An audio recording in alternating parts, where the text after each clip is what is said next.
서울 성북구 성북동에 나온 고급 단독주택 감정 가격은 48억 9천만 원 정도, 건물의 가치는 거의 1억 9천만 원 정도. 경매시장에서 낙찰가율에 가장 큰 영향을 미치는 것은 첫 번째가 금리, 두 번째가 대출 규제. 올해 안에 금리나 대출에 대한 그런 완화가 없기 때문에 일단 상승할 수 있는 모멘텀은 없다. 실수요 잘하면 지금 경매시장에서 매입을 해도 나쁘지 않다라고 얘기를 합니다.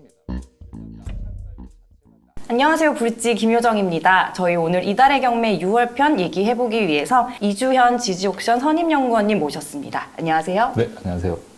네, 최근 그 부동산 경매 시장에 대해서 조금 상반된 평가들이 나오고 있어요. 연구원님은 어떻게 보시나요? 어떤 기준으로 얘기를 하느냐에 따라서 틀린 것 같아요. 진흥 물건이 많아져서 경매 시장의 선택의 폭이 넓어졌기 때문에 좋았다라고도 얘기를 할 수가 있지만 낙찰가율이 그닥 높은 상황은 아니기 때문에 아직 호황기는 아니다라고 또 얘기를 할 수가 있고요. 이번 6월 달에 전국 아파트 낙찰가율이 78%로 나왔거든요. 네. 5월 달 대비해서는 한 2.1% 포인트 상승을 했습니다. 근데 2022년 11월 이후에 8개월간 지금 70%대에 머물러 있는 거거든요. 네. 낙찰가율이 높은 수준은 아니기 때문에 부동산 시장으로 봤을 때는 지금 경매 시장이 좋은 상황은 아니다라고 볼 수가 있는 거죠. 서울은 지금 좀 어떤가요? 5월부터 이제 2개월 연속으로 80%대에는 진입을 했습니다. 5월 달에는 81.1%, 그 다음에 6월 달에는 80.9%로 나왔는데요. 서울에 있는 아파트 낙찰가율이 80%를 진입을 했기 때문에 반등하는 거 아니냐, 또 이렇게 생각하실 수가 있는데, 좀 더 분석을 해보면 강남권 같은 경우는 토지거래 허가 구역이라든지 재건축 호재가 있는 곳에서는 뭐 낙찰가율이 이제 상당히 높게 나오고요. 비강남권 같은 경우는 낙찰가율이 70%대 그대로 유지를 하고 있기 때문에 전체 시장을 놓고 보면은 서울도 마찬가지로 저조한 상태다라고 볼 수가 있습니다. 낙찰률 자체도 지금 20%대거든요. 10건이 경매로 나오면 한 2건 정도만 낙찰이 되고 있다라는 뜻이고요. 이 정도 낙찰률이 낮다는 것은 첫 번째로는 2, 3회 유찰된 물건들로만 사람들이 관심을 갖다 보니까 물건들이 계속 쌓일 수밖에 없고요. 그 다음에 경기가 안 좋고 금리가 높다 보니까 신규로 유입되는 경매 물건도 많아지면서 이 낙찰률이 계속 낮아질 수밖에 없는 구조이죠. 지금까지 아파트 중심으로 말씀을 해주신 거죠. 전세 사기가 집중적으로 좀 발생했던 빌라의 경우에는 낙찰률이 더 심각한 수준일 것 같은데요. 네, 굉장히 심각하죠. 서울 같은 경우는 특히나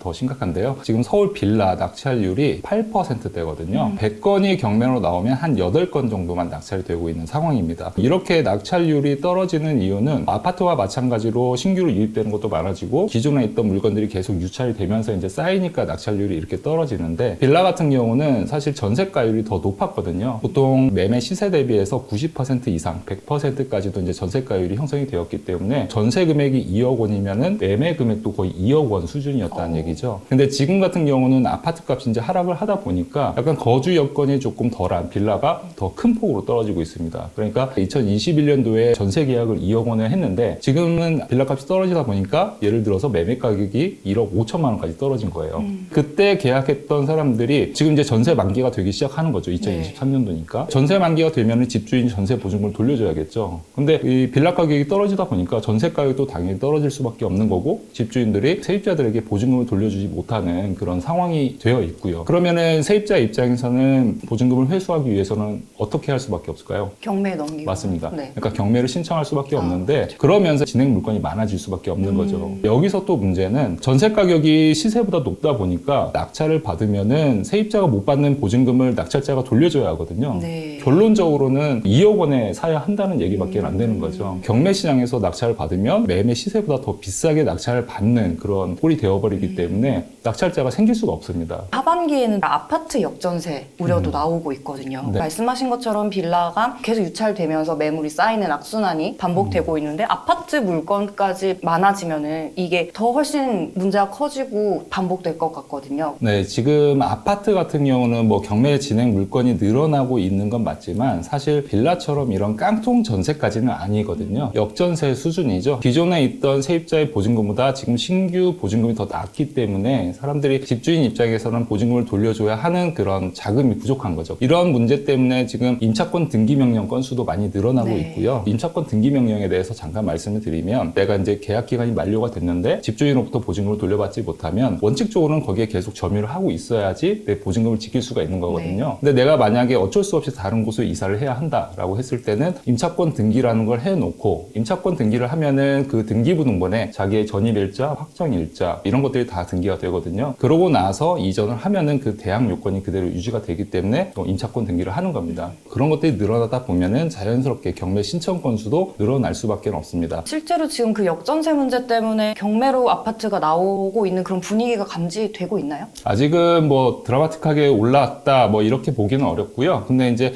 임차권 등기 명령 건수는 확실히 많이 늘어났습니다. 그래서 앞으로 이제 경매 신청 건수로 이어지지 않을까라고 이제 예상을 하고 있습니다. 보증금을 받지 못한 세입자들이 이제 강제로 경매 신청을 하는 경우가 있잖아요. 만약에 그런 매물들을 봤을 때 낙찰받고 싶다면 주의해야 될 점이 있을까요? 일단 가장 중요한 거는 그 세입자의 보증금을 내가 인수해야 하는지 인수하지 않아도 되는지에 대한 분석이 이루어져야 합니다. 네. 뭐 역전세면은 매매 시세 대비해서 전세가가 낮기 때문에 내가 낙찰을 받아도 세입자가 보증금을 다 받을 수는 있거든요. 네. 그런 것들은 전혀 문제가 안 되는데 이게 역전세 현상이 심화되면서 깡통전세 현상까지 이어진다면 오히려 매매 시세보다 이 세입자의 보증금이 더 높아지는 경우가 생길 수도 있거든요. 네. 그런 경우에는 내가 낙찰을 받는다 하더라도 세입자의 보증금을 보전을 해줘야 하기 때문에 오히려 매매 시세보다 더 비싸게 살 수도 있습니다. 그래서 세입자가 대항력이 있는지 그다음에 확정일자를 갖췄다면 확정일자를 언제 갖추었는지 뭐 이런 부분도 좀 꼼꼼하게 살펴봐야 하겠죠. 네, 알겠습니다. 벌써 또 2023년이 중반이 지났거든요. 하반기 경매 시장 전망 좀 해주신다면요? 일단 경매 시장에서 낙찰가율에 가장 큰 영향을 미치는 것은 두 가지로 정리할 수가 있는데요. 첫 번째가 금리, 그리고 두 번째가 대출 규제. 이 두 가지를 놓고 봤을 때 일단 금리가 올해 안에 내려갈 가능성이 있는지를 한번 생각을 해봐야 합니다. 우리나라 기준금리가 지금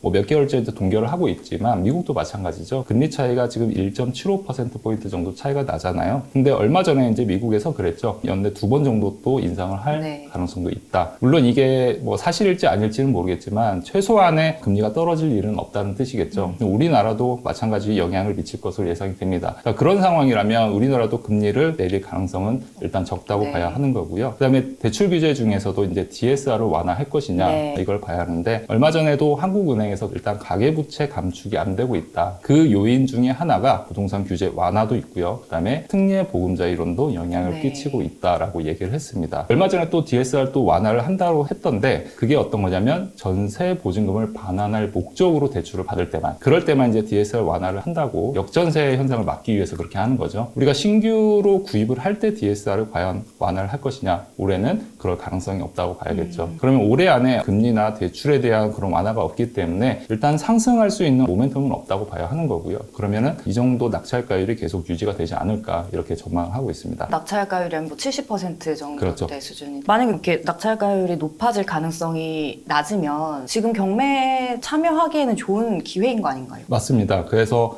실수요자라면 지금 경매 시장에서 매입을 해도 나쁘지 않다라고 얘기를 합니다. 일단 낙찰가율 자체가 낮아서 그런 건 아니고요. 매도 호가 대비해서 10% 크게는 15%까지 싸게 매입을 할 수 있는 시점이기 때문에 네, 이 기회에 좀 경매 시장에 관심을 많이 가지시는 것도 좋을 것 같습니다. 자료들을 보면 이제 상반기 경매 진행 건수가 전년 동기 대비 많이 좀 늘었다라고 하던데 네, 맞습니다. 지금 늘어나는 추세가 보이거든요. 올해 1월부터 6월까지 지금 진행 건수가 약 12,000건 정도 집계가 됐는데 작년에 1월부터 6월까지를 봤을 때는 한 7,500건 정도 했습니다. 전년 동기에 비해서는 약 60% 이상이 지금 증가를 한 상황이고요. 네. 앞으로 이 정도 이렇게 규제가 완화되거나 그럴 가능성이 없기 때문에 진행 건수는 좀 더 늘어날 가능성이 큽니다. 지난해보다 이렇게 좀 많이 크게 늘어난 이유가 뭔가요? 뭐 아무래도 이제 금리 영향도 있을 수가 있고요. 예전에 그 연끌 매수했던 그런 매물들이 나오면서 경매 진행 건수가 늘어날 수도 있는 거고 네. 그다음에 지금 이제 하락장이다 보니까 몇 차례 유찰된 거에만 관심을 갖다 보니까 경매 진행 건수는 더 늘어날 수밖에 없는 구조입니다. 저희 마지막으로 이제 연구원님께서 가져오신 물건 가지고 좀 얘기를 해보려는데요. 어떤 물건 가져오셨죠? 네, 오늘은 서울 성북구 성북동에 나온 고급 단독주택을 한번 같이 보도록 하겠습니다. 단독주택을 뭐 낙찰 받아라 그런 얘기는 아니고요. 이런 고급 단독주택이 경매시장으로 나오는 경우가 그렇게 흔치는 않거든요. 네. 사람들이 많이 관심을 갖고 있기 때문에 이런 것들을 낙찰받고자 할 때에는 어떤 점을 주의해야 하는지 이런 뭐 얘기를 좀 드리고자 가져왔습니다. 주소는 성북구 성북동이고요. 있고요. 감정 가격은 48억 9천만 원 정도 했는데 지금 두 번 유찰돼서 최저 매각 가격은 31억 2,900만 원 정도 하고 있습니다. 지금 토지 면적은 280평 정도 되고요. 건물은 1, 2층 합쳐서 총 136평 정도 하고 있습니다. 7월 11일 날 입찰이 붙여지고 있는데 일단 권리 분석을 좀 먼저 해보겠습니다. 등기부 등본을 보시면 지금 소유자가 나와 있고 나머지 근저당, 그 다음에 근저당권에 대한 질권 이렇게 나와 있는데 이런 것들은 다 말소가 되는 거기 때문에 특별히 신경 쓰실 부분은 없고요. 그 다음에 전입되어 있는 분들이 계시는데 전입 일자를 보면은 2018년도 11월, 2020년도 3월, 그러니까 말소 기준 권리인 이 근저당보다 다 늦죠. 그렇기 때문에 전입된 분들이 진짜 임차인이라 하더라도 사실 낙찰자가 돌려줘야 하거나 그런 금액은 없다라고 볼 수가 있습니다. 단독주택이 경매에 나오는 경우가 조금 드물다고 아까 얘기를 하셨는데 네. 왜 이런 거는 잘 안 나오는 걸까요? 일단 단독주택 자체는 나오지만 이런 고급 단독주택은 그렇게 많이 나오지는 않습니다. 매매 시장에서도 사실 보기가 어려운 물건이기도 하고요. 그런 물건들이 경매로 나왔을 때는 사람들이 일단 많은 관심을 가질 수밖에 없거든요. 내부가 어떻게 생겼는지도 궁금하기도 하고 그렇죠. 위치적으로 어떻게 되어 있는지 궁금하기도 하고 그래서 사람들이 일단 관심을 갖고 있는 상황인데 이런 것들을 낙찰을 받을 때에는 단독주택의 가치를 우리가 평가를 해봐야 하는데 사실 거래 사례가 많지가 않아요. 그렇기 때문에 상당히 얼마가 적정한 금액인지 판단하는 게 정말 쉽지가 않습니다. 네. 단독주택 같은 경우는 감정가를 보시면 아시겠지만 지금 감정가격이 토지와 건물로 나누어서 감정이 매겨지는데 토지 감정가격이 거의 전체 감정가격의 95%예요. 네. 그리고 건물 가격이 3.9%밖에 안 합니다. 건물의 가치는 거의 1억 9천만 원 정도밖에 안 하는 거죠. 그러니까 이런 단독주택은 사실 건물을 보고 사는 게 아니고요. 토지를 보고 사야 합니다. 그래서 주변에 있는 토지 가격이 얼마인지 평당 얼마인지를 꼭 조사를 해서 적정 낙찰 금액을 산정을 해야 하는 거죠. 토지에 대한 이 가치는 위치라든지 뭐 면적이라든지 이런 거에 따라서 달라지는 건가요? 그렇죠. 토지가 어디에 있느냐. 보통 이제 단독주택 같은 경우는 주거지역에 있을 수밖에 없는데 사실 그 주거지역에 있다 하더라도 좀 도로와 가까운지 그다음에 주거지역 중에서도 1종인지 2종인지 이런 거에 따라서 많이 틀리고요. 경사도나 이런 것들도 많이 따지기 때문에 그런 것들을 다 비교를 좀 해봐야겠죠. 그러면 여기 같은 경우는 어떤지 한번 볼까요? 일단 지도를 보시면은 우리가 알다시피 주변이 다 단독주택 밀집 지역이거든요. 여기에 용도 지역은 일종 전용 주거지역입니다. 저층 단독주택이 몰려있는 그런 지역이다라고 보시면 되는데 사실 고급 단독주택 같은 경우는 내가 정말 조용하게 살고 싶거나 어떤 프라이드, 어떤 자부심 이런 것들을 누릴 수 있는 그런 지역에 있는 것들을 이제 선호하는데 일반적으로 나오는 단독주택 같은 경우 사람들이 일단 낙찰을 받아서 그것을 증개축을 하거나 아니면은 인테리어를 다시 한다거나 다른 용도로 변경하거나 이런 목적으로 낙찰을 받으시는 분들도 상당히 많이 계세요. 근데 이런 지역에 있는 이런 단독주택 같은 경우는 사실 용도 변경하는 게 쉽지가 않고요. 그 다음에 도로 여건도 사진상으로 봤을 때는 그렇게 넓지가 않기 때문에 다른 용도로 사용한다 하더라도 마땅치는 않은 그런 상황이죠. 그래서 이런 단독주택은 실수요자들이 많이 접근을 할 것 같다는 생각이 듭니다. 용도 변경은 못 하더라도 리모델링을 해서 다시 비싸게 되팔거나 할 수도 있잖아요. 물론 이제 그럴 수는 있죠. 단독주택은 우리가 매매로 할 때는 거기 직접 들어가서 내부 상태를 다 확인해 볼 수는 있지만 사실 경매 같은 경우는 우리가 직접 함부로 들어갈 수가 없거든요. 그래서 내부 상황을 확인할 수가 없고요. 그 다음에 수목, 정원수 있죠. 그런 것들도 다 감정에 포함이 됐습니다. 수목에 대한 감정가를 보면 한 5천만 원 정도 또 잡혀 있어요. 그러니까 어떤 정원수가 그만큼의 또 가치를 하는지 이런 것들도 판단을 해봐야 하는데 사실 내부에 들어가서 수목의 건강 상태 이런 걸 확인해 볼 수가 없기 때문에 일단 내가 낙찰을 받으면 올 수리를 한다든지 올 인테리어를 한다든지 아니면 정원수에 대한 가치를 아예 배제를 하고 입찰가를 산정한다든지 그런 식으로 접근을 하시는 게 가장 안전합니다. 내부를 볼 수 없다는 건 좀 충격적인데요. 그렇죠. 우리가 매매에서는 내부를 보고 돈을 얼마 정도 또 추가로 해서 이거 인테리어 해야겠구나 어떤 부분을 좀 수리해야겠구나 이런 걸 가늠할 수는 있지만 경매 같은 경우는 아파트도 마찬가지고요. 그런 것들을 가늠할 수 없는데 특히나 단독주택은 한번 수리 비용이 들면 어마어마하게 들거든요. 그래서 그런 것들을 꼭 감안을 하셔야 합니다. 아파트 같은 경우는 어쨌든 비교할 수가 있잖아요. 동호수가 많다 보니까 그렇죠. 최소한 뭐 같은 평형에 같은 구조라도 할 수가 있는데 이거는 전혀 그런 거는 확인을 못 하는 거네요. 맞습니다. 그런 게 경매할 때 주의점이 될 수 있겠네요.